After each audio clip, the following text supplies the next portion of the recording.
మాలిని వాళ్ళ నాన్న దగ్గరికి వచ్చి మళ్ళీ, మళ్ళీ అని చెప్పేసైతే చాలా బాధపడుతూ ఉంటుంది. ఇంతలో అక్కడికి వసుంధరాదేవి వచ్చి, "మాలిని ఏమైంది? మళ్ళీ, మళ్ళీ అంటున్నావేంటి?" అని చెప్పేసైతే అడుగుతూ ఉంటుంది. ఆ మాటలు వినగానే అక్కడ ఉన్న మాలిని అయితే, "నేను మళ్ళీ ఆటోలో వెళ్తూ ఉండగా మల్లిని ఎవరో కిడ్నాప్ చేశారు. ఎవరో తెలియదు కానీ మల్లిని తీసుకొని వెళ్ళిపోయారు" అని చెప్పేసైతే అంటూ ఉంటుంది. ఆ మాటలు వినగానే అక్కడ ఉన్న అరవింద్, అలాగే మాలిని వాళ్ళ నాన్న అయితే ఒక్కసారిగా షాక్ అయిపోతూ ఉంటారు.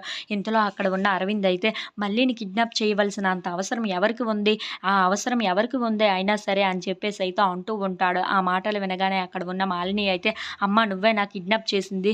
ఈ ప్రపంచంలో ఉన్న ఏకైక శత్రువువి మల్లికి నువ్వే" అని చెప్పేసైతే అంటూ ఉంటుంది. ఆ మాటలు వినగానే అక్కడ ఉన్న వసుంధరాదేవి అయితే ఒక్కసారిగా షాక్ అయిపోయి, "లేదు నేను కిడ్నాప్ చేయించలేదు" అని చెప్పేసైతే అంటూ ఉంటుంది. ఆ మాటలు వినగానే అక్కడ ఉన్న మాలిని మాత్రం, "లేదమ్మా, ఈ ప్రపంచంలో నువ్వు మల్లికి ఏకైక శత్రువువి నువ్వే. నువ్వే చేసి ఉండాలి.